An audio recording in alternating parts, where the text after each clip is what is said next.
138 और वचन 2, साम 138 एंड वर्स 2। इस वचन में बाइबल कहती है, दाऊद वहां पे कहते हैं, हे परमेश्वर तेरी मंदिर की ओर मुड़कर मैं तुझे दंडवत करता हूं। तेरी सच्चाई और करुणा के कारण तेरे नाम को मैं धन्यवाद देता हूं। और आगे ऐसा जिक्र है, क्यों मैं दंडवत करता हूं, क्यों मैं तुझे तेरे नाम को धन्यवाद देता हूं। उसका कारण वो कहता है, क्योंकि हे परमेश्वर तूने अपने बड़े नाम से अधिक अपने वचन को अधिक महत्व दिया है। आज के डेट में लोग चंगाइयों को महत्व दे रहे, आज के डेट में लोग भविष्यवाणियों को महत्व दे रहे, आज के डेट में लोग चर्चेस को महत्व दे रहे, आज की डेट में लोग तेल पानी ऐसी कुछ बातें हैं कि जो शॉर्टकट वे में लेके जाती है, इन बातों को महत्व देते। लेकिन धन्य वे लोग जो वचन को महत्व देते, उनके जीवन में थोड़ा लेट मिलता है, लेकिन डंके की चोट पे कहना चाहता हूं बेस्ट मिलता है। आज के डेट में आप अपने आप को जांचिए। You should analyse yourself, what is your faith. हमें अपना आत्म परीक्षण करना चाहिए कि मेरा विश्वास क्या है। मेरा विश्वास चिन्ह चमत्कार भविष्यवाणी भौतिक बातों पर है, या मेरा ईमान खुदा के कलाम पर है। आज लोगों को ये बातें बहुत आकर्षक लगती है, अट्रैक्टिव लगती है। कोई व्यक्ति किसी के गाड़ी का कलर बताता है, किसी के गाड़ी का नंबर बताता है, किसी की बर्थ डेट बताता है, किसी की डेट वाली डेट बताता है, किसी को फलाना ये मिलेगा वो बताता है, परमेश्वर तुम्हें ये देने जाएगा। इसको कान ऊंचे करके लोग महत्व देते। लेकिन अगर कोई पश्चाताप का संदेश देता है, अगर कोई जीवन परिवर्तन का संदेश देता है, तो उसे कहा जाता है कि ये बहुत ही ओल्ड फैशन प्रीचर है। कलीसिया की शुरुआत जिस नींव पर हुई है, जिसे बुनियादी नींव कहा जाता है, वो बुनियादी नींव क्या थी पता है? वो बुनियादी नींव पश्चाताप, उद्धार और न्याय, ये 3 बातों पर था। आज इन बातों पर कोई बोलने को तैयार नहीं है।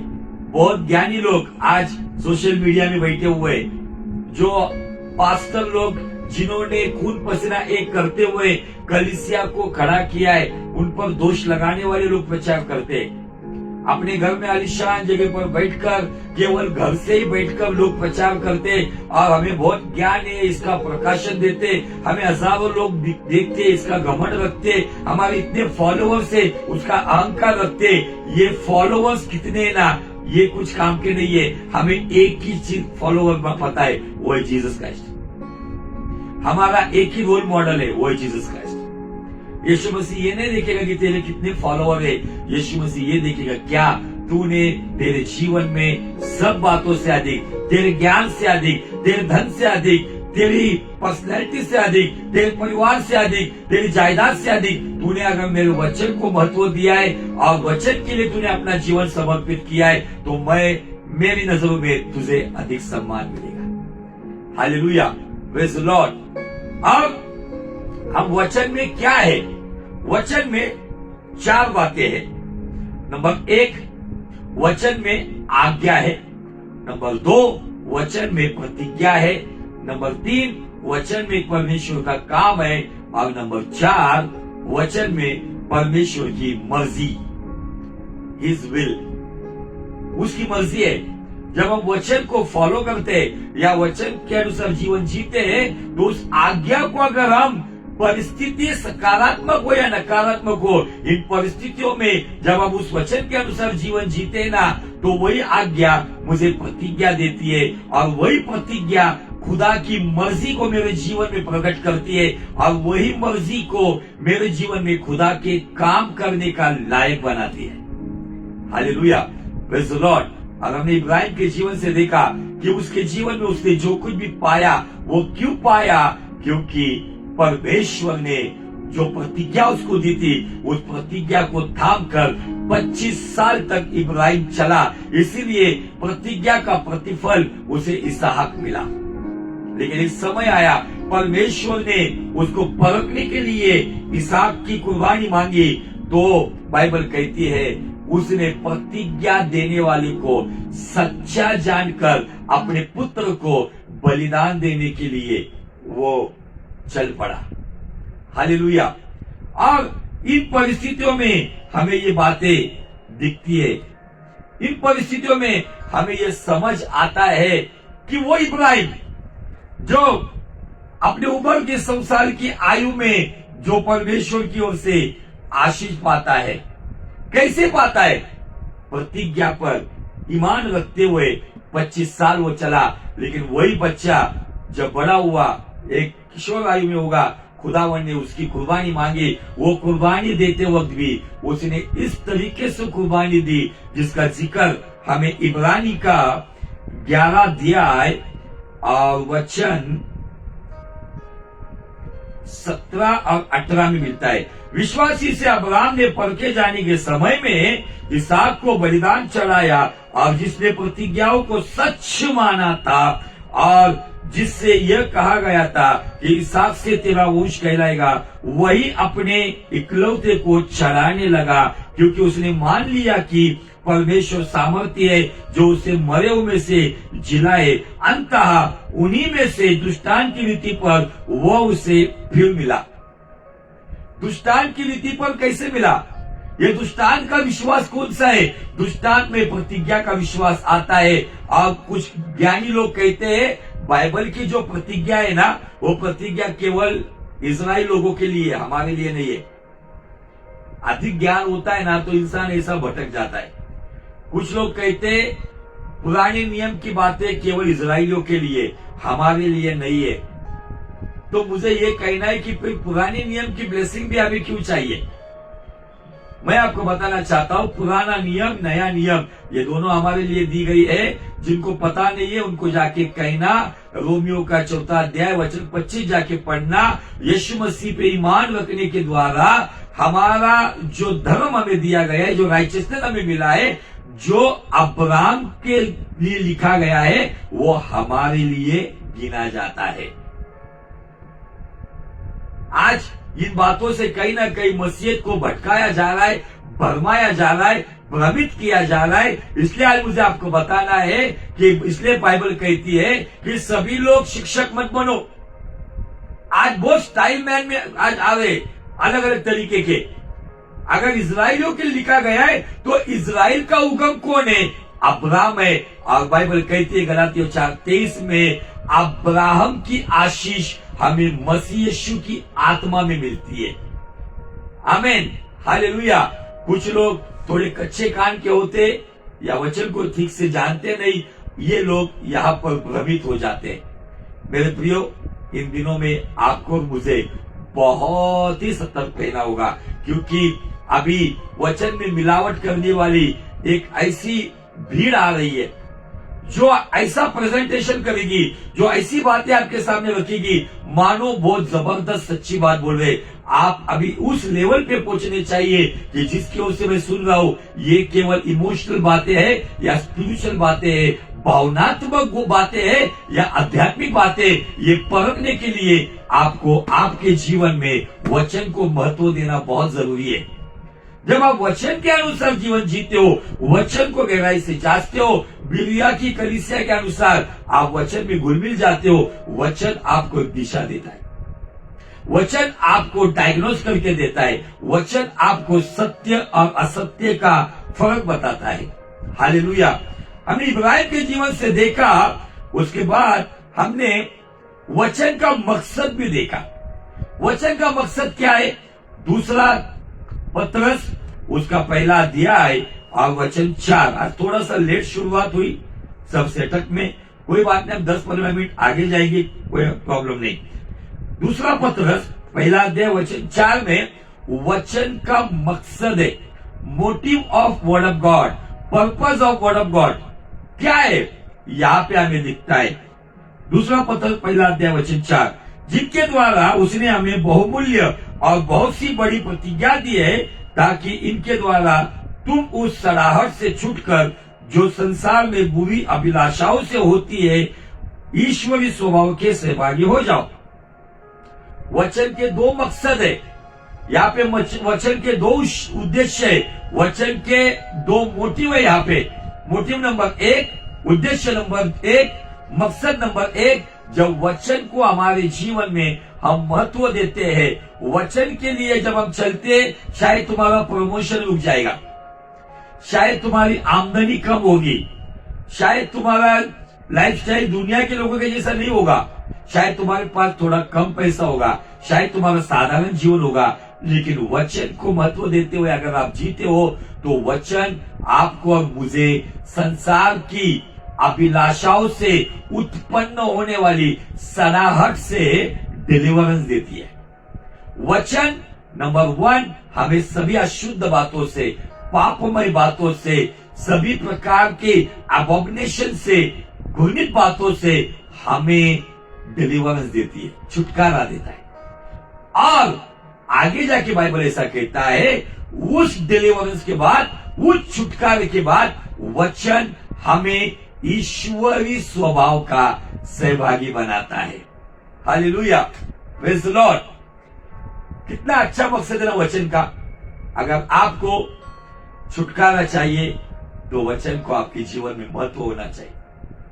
अगर आपको ईश्वरीय स्वभाव का होना है तो उसके लिए वचन को महत्व देना बहुत जरूरी है।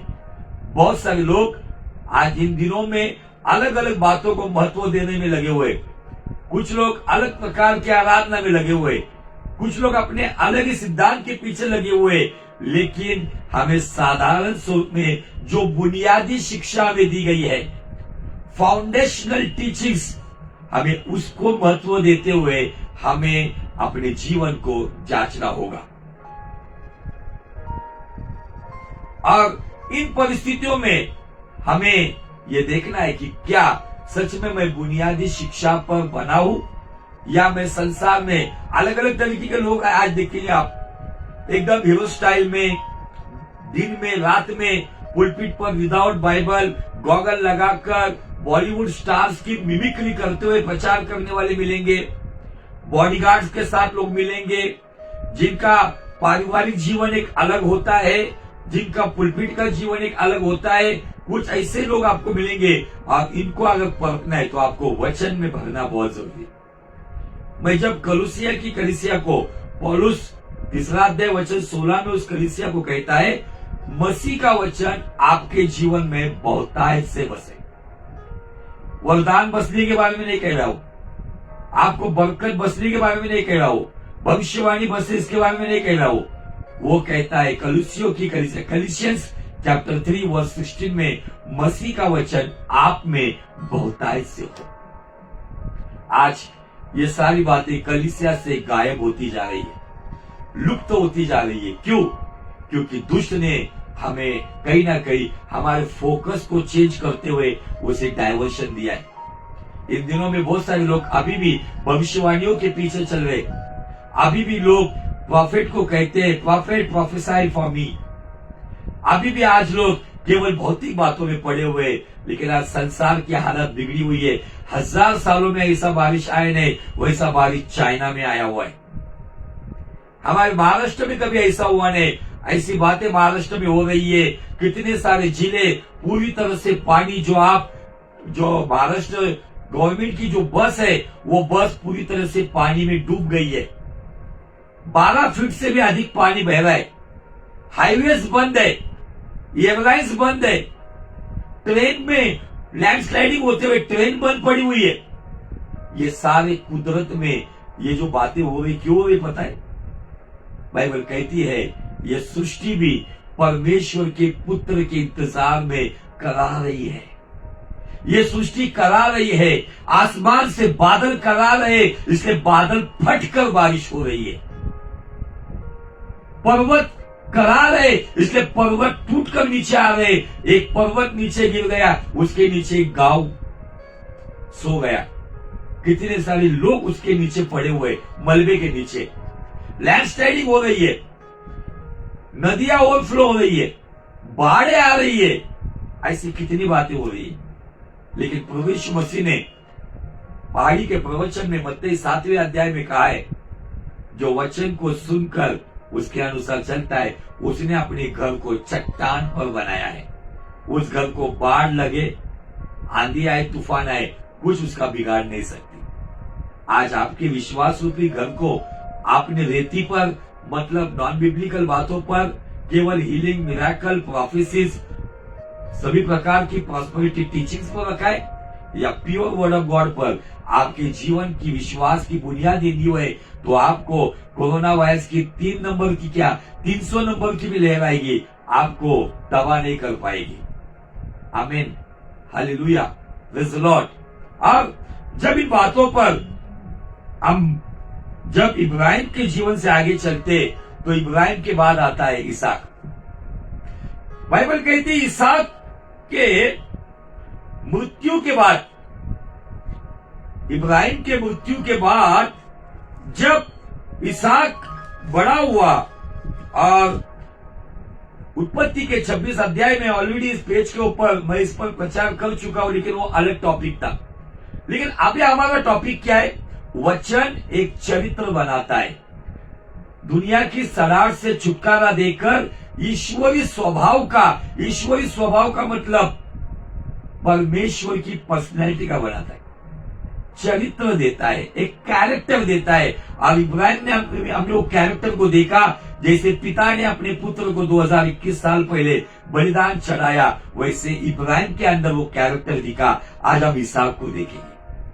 बाइबल कहती है उत्पत्ति के 26 अध्याय के वचन 1 में, उस देश में अकाल पड़ा, और यह उस पहले अकाल से अलग था जो अब्राम के दिनों में पड़ा था।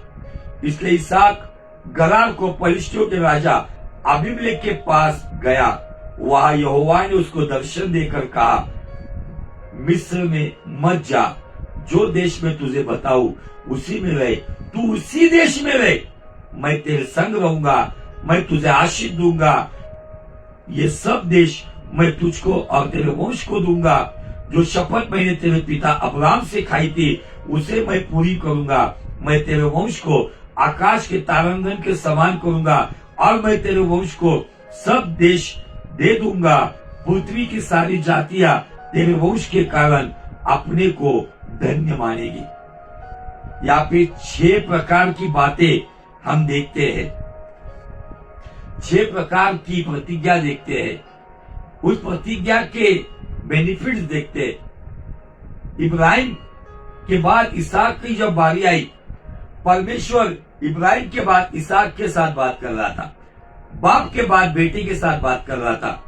और जब इब्राहिम की मृत्यु हुई, उसके बाद बाइबल कहती कि एक ऐसा अलग अकाल पड़ा था। उस अकाल में बाइबल कहती है परमेश्वर ने इसहाक को दर्शन देकर कहा, दर्शन में एक आज्ञा थी। क्या थी? आज्ञा। आज्ञा क्या थी? मिस्र में मत जा। हमारे मराठी बाइबल में लिखा है, नीचे मिस्र में मत जा। जब हम आज्ञाओं का पालन करते हैं तो हमें प्रतिज्ञा का प्रतिफल आशीष के द्वारा कैसे मिलता है पता है? तो बाइबल कहती है अगर तू नीचे नहीं जाएगा तो परमेश्वर कहता है कि मैं तेरे संग रहूंगा। परमेश्वर कहता है मैं तुझे आशीष दूंगा। परमेश्वर कहता है ये देश में तेरे वंश को दूंगा। परमेश्वर कहता है जो शपथ, जो वाचा तेरे बाप के साथ मैंने खाई थी उसे मैं तेरे साथ पूरा करूंगा। परमेश्वर कहता है तेरा वंश आकाश के तारांगण से भी अधिक करूंगा। और नंबर 6 की जो आखिरी प्रतिज्ञा कहता है कि पृथ्वी की सारी जातियां तेरे वंश के कारण अपने को धन्य मानेगी। 6 बातें, एक आज्ञा, एक वचन के द्वारा आई हुई आज्ञा का पालन उसे 6 प्रतिज्ञा दे रही है। जब हालात अगर आप देखेंगे, बाइबल कहती है कि इब्राहिम के समय में भी एक अकाल पड़ा था, तब वो मिस्र की ओर गया था। और उन दिनों में बाइबल कहती है कि इब्राहिम से भी अलग अकाल पड़ा था।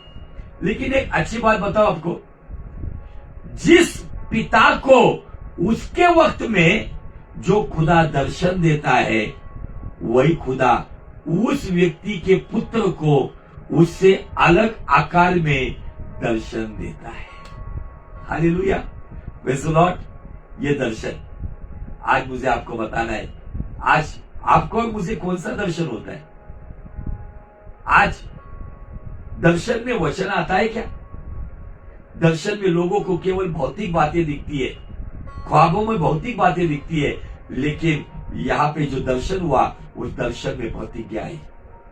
परमेश्वर आज इस जगह पर आपको देख रहा है। इसहाक का टाइम खत्म हुआ, क्या आप भी आज ऐसे कोई अलग आकार में पड़े हो? फाइनेंशियल प्रॉब्लम, बरकत का आकार, फिजिकल प्रॉब्लम, चंगाई का आकार, फैमिली प्रॉब्लम, पीस, शांति का आकार, जॉय, आनंद का आकार। आपने बहुत कुछ किया लेकिन अभी भी आपको अपमानित किया जा रहा है, आपके सम्मान का आकार। आज ऐसे कौन से आकार में आप पड़े हो? इस आकार में परमेश्वर उसके वचन को बेचकर कहता है, इसहाक को ने आज हमको कह रहा है, नीचे मिस्र में मत जाओ।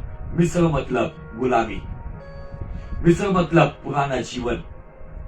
हम कभी कभी परिस्थितियां बिगड़ती है, हम कभी कभी हालात बिगड़ते, हम सोचते चलो हम पुरानी स्टाइल से इसका सोल्यूशन निकालेंगे। अगर आप पुरानी स्टाइल में जाओगे, नीचे मिस्र में जाओगे, आपको टेंटेटिवली रिजल्ट मिलेगा, लेकिन वो आपको नाश की ओर लेकर जाएगा। लेकिन आप खुदा की वाणी को सुनकर जहां पर परमेश्वर कहता है वहीं पर रुककर खुदा का इंतजार करोगे, तो मुझे आपको बताना है कि वो खुदावन आपको बेनतहा आशीषित करेगा, बेनतहा मोहब्बत करेगा, बेनतहा आपको बरकत देगा, चंगाई देगा, शांति, आनंद और समाधान देगा।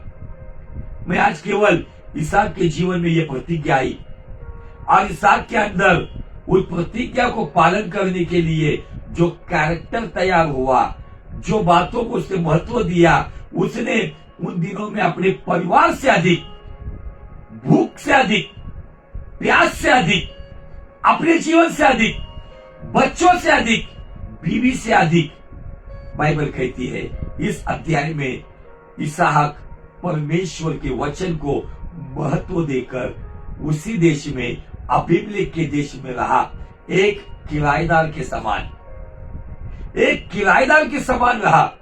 और खुदावन ने उसकी इस आज्ञा पालन के द्वारा उसके अंदर उसने अपना स्वभाव देखा, उसको इस तरीके से आशीषित किया कि खुदावन ने उसे उसी देश में 100-fold ब्लेसिंग की।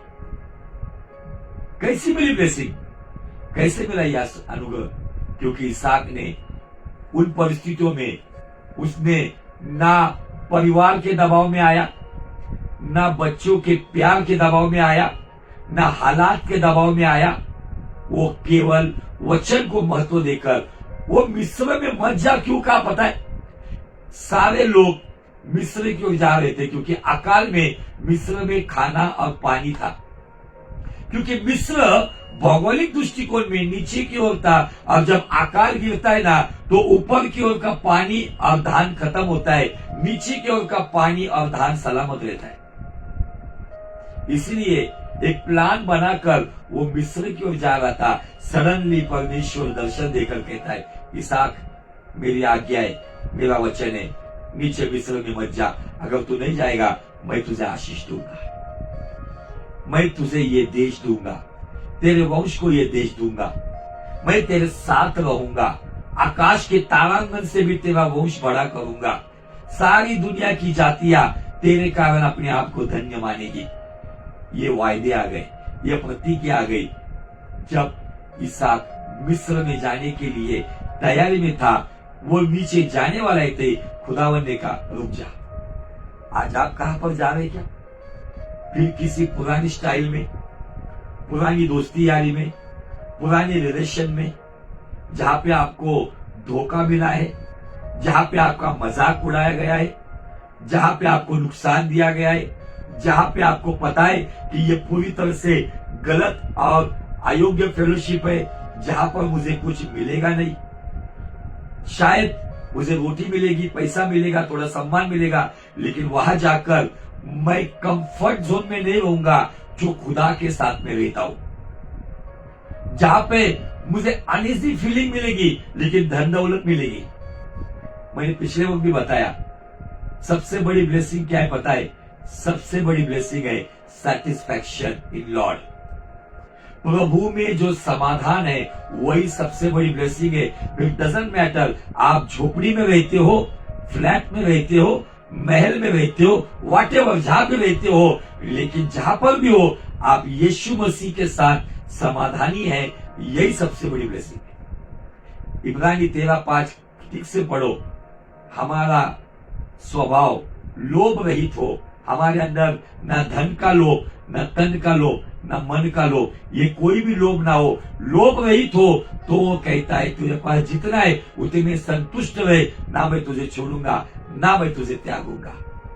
Hallelujah, praise the lord. आज मैंने केवल एक फाउंडेशन रखा है। इसहाक ने उस आज्ञा का, उस वचन को महत्व दिया, और अकाल के हालात में ना उसने परिस्थिति को महत्व दिया, ना उसने परिवार के लोगों को महत्व दिया।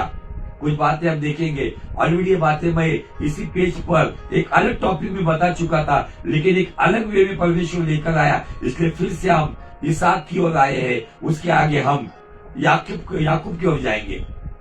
आज इन दिनों में आपको और मुझे परमेश्वर ने जो वाचा हमसे बांधी है, खुदा ने आपके साथ जिस वचन से बात की ना, उसको थाम कर लो। दुनिया आपको जो कहती है कहने दो। हम दुनिया के लिए नहीं जीते, हम पवित्र परमेश्वर के लिए जीते। दुनिया अपनी नजर से देखती है, खुदा उसकी नजर से देखता है। अगर मैं उसकी दृष्टिकोण में योग्य हूं, मैं वचन आपको पढ़वाना चाहता हूं। मेरा टॉपिक को थोड़ा सा हटके ये वचन पढ़कर प्रार्थना के साथ हम खत्म करेंगे। दूसरा इतिहास उसका अध्याय 16 और वचन 9। Second Chronicles chapter 16 and verse 9। गौर से सुनो। देख, यहोवा की दृष्टि सारी पृथ्वी पर इसलिए फिरती रहती है। यहोवा इंसान के जैसा यहाँ ताकता झाकता नहीं टाइम पास करने के लिए। परमेश्वर की दृष्टि स्वर्गीय सिंहासन से पृथ्वी पर इसलिए फिरती है, उसके पीछे एक मोटिव है, उसके पीछे एक कारण है। क्या कारण है? देखो क्या कहता है, जिनका मन उसकी ओर मतलब परमेश्वर की ओर निष्कपट रहता है, उनकी सहायता में वो अपने सामर्थ्य को दिखाया। इंग्लिश में ब्लेमलेस कहा गया, ब्लेमलेस। अरे सारी दुनिया हमको ब्लेम करेगी, अपने रिश्तेदार ब्लेम करेंगे। आप उनके लिए 10 में से 9 बातें बेस्ट करो और एक गलती करो। आपके रिश्तेदार, आपके दोस्त यार, आपके करीबी लोग आपके 9 अच्छी बातों को भुला देंगे और आपकी एक गलती की टांग पकड़कर आपको गिराने की कोशिश करेंगे, आपको बदनाम करने की कोशिश करेंगे, आपको क्रिटिसाइज करने की कोशिश करेंगे, आपके नाम को स्पॉइल करने की कोशिश करेंगे। इसलिए मुझे खुदा की नजरों में ब्लेमलेस है। दुनिया मुझे जो कहती कहने दो, मेरा जीवन उसके सामने निष्कपट है क्या? मैं क्लियर हूं क्या? उसके सामने मेरा जीवन निष्कपट कब होगा पता है? जब मैं मेरे जीवन में भजन संहिता 138:2 के अनुसार सब बातों से अधिक मैं उसके वचन को महत्व देता हूं, तो वो परमेश्वर वचन का परमेश्वर है। वो वचन को महत्व देने के लिए वो व्यक्ति जिंदा हो या मुर्दा हो, उसे उस वचन को महत्व देने वाला कैरेक्टर को वो पहचानता है। और जब वो आएगा, हम जिंदगी के साथ हो तो जिंदा हालात में उठा लिए जाएंगे, हम जिंदगी के बाद हो मतलब मुर्दा हालात में हो कब्रिस्तान से उठा लिए जाएंगे। Hallelujah, praise the Lord. आपको और मुझे इन दिनों में कौन कितना कमा रहा है, किसकी क्या हालात है, किसके पास कितना है कितना नहीं है, कौन क्या कर रहा है, फॉरगेट इट। मुझे मेरे जीवन में सब बातों से अधिक, मेरे ज्ञान से अधिक, मेरी ताकत से अधिक, मेरी शोहरत से अधिक, मेरे परिवार से अधिक, आज जो हालात है इन हालातों से भी अधिक मुझे वचन को अधिक महत्व देना है। क्योंकि परमेश्वर की पहचान है। दाऊद कहता है, क्योंकि हे यहोवा, तूने अपने बड़े नाम से अधिक अपने वचन को अधिक महत्व दिया है। क्या आप ऐसे हो? क्या आप संसार के लोगों के जैसे बन रहे हो? संसार में लोग जैसे संसार सदृश हो रहे, क्या हम संसार के नहीं बन रहे हो? अजीजों, आज कायनात में जो भी उथल पुथल मची हुई है, इन परिस्थितियों का ये हमारे लिए चिन्ह दिया गया है कि हम समझे कि ये हालात क्यों बिगड़े हुए। इन दिनों में खुदावन हमें जांच रहा है, कौन है जो वचन को अधिक महत्व दे रहा है या संसार को अधिक महत्व दे रहा है। खुदावन एक अलग समूह को बना रहा है, एक अलग ग्रुप को बना रहा है जो इन हालातों में परमेश्वर के वचन के लिए जी रहे, परमेश्वर की मर्जी के लिए जी रहे, परमेश्वर के काम के लिए जी रहे, परमेश्वर की उस पवित्र आज्ञा के लिए जी रहे, उनको वो अलग कर रहा है। गेहूं